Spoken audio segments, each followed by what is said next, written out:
Can talk, not for me. Good evening. Who are you? I'm Scarlett Tracy. Yes. Who are you? I'm Schaefer, the chauffeur. Yes, fine. You're known as Fandersons, is that right? Yes, that's a fair comment. Yeah, I think I'll try further along the line. I'll come back to you, Scarlett. Don't answer back. But you go to conventions and things? That's right, yes. Yeah, and you have big meetings and get together and... Oh, who are you? I'm Atlanta Shore. Of course you are. Now, you can't talk, can you, because you're Marina? Oh, hello, you. Hello, I'm Glanville from Thunderbirds. Are you? And watch it or you'll get no apple pie. Oh, and you go to all these conventions Yes, and I things? do, yes. And what sort of things do you get up to? You watch old programmes? We watch old programmes, we go to conventions, we work for charity, we like Gerry and want to keep his programmes alive. Mm-hmm. Right?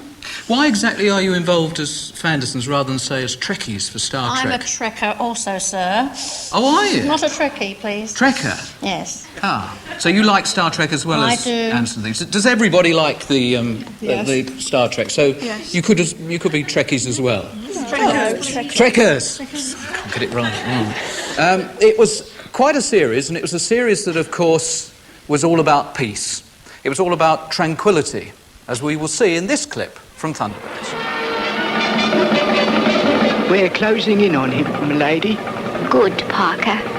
Wait till we get to a clear stretch of road. We don't want to create a scene. Very good, m'lady.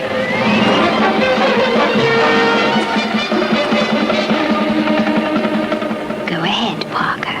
Yes, m'lady.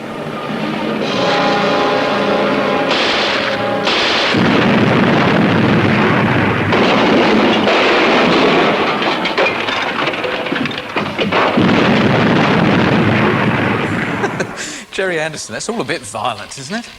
Just imagine what it would have been like if it was a real thing. Indeed, And only puppets. You created Thunderbirds, you created beautiful motor cars like this. I know you didn't build it, but it was your idea. Can you talk us round this fabulous Rolls-Royce? Yes, first of all, I think at today's prices this would probably cost about £20,000 to build, believe it or not. Now, you see that Parker would sit in the central position and Penelope would sit immediately behind him, and the reason for that is that the wires controlling the puppets would come up out of this centre section where there's no perspex. Yes. The design was Rolls-Royce approved. Really? Yes. They didn't mind you using a Rolls-Royce radio? Oh, no. We submitted proper designs to them and they approved it. That was a compliment, wasn't it? It was indeed. And, of course, to the puppets themselves and your, what would you describe, chief puppeteer, Christine? Chief puppeteer Christine, who's been with us over the years. Can you tell us a little bit about these most marvellous figures? Well, they're made of fiberglass. Their eyes are operated by strings, and each of the joints in the figure are, where you would have your own joint, yes, so that you get a natural or as near natural movement as you possibly can with them. And in fact, they were quite sophisticated, weren't they, Gerry? You had quite an interesting way of managing to make the mouth work. Yes, they used to speak automatically. We would pre-record the voices of the particular puppets and then play them back on the floor. And inside the head there was an electromagnet which literally used to make them speak in sync with their dialogue automatically. Can we have a look inside Parker's head? Yes, I think so. I'll turn him around for the camera. If you're squeamish, could you now look away? Yes. Here we go. And there inside the head you can see the electromagnet. Hey, what you do with the back of my head? You tried to pick my brains. Those brains are worth a fortune. I nicked them. Ladies and gentlemen, the voice of Parker, David Graham. Good evening. Welcome. One of the most distinctive characters, of course, in Thunderbirds. Yeah. Where did you get the idea from?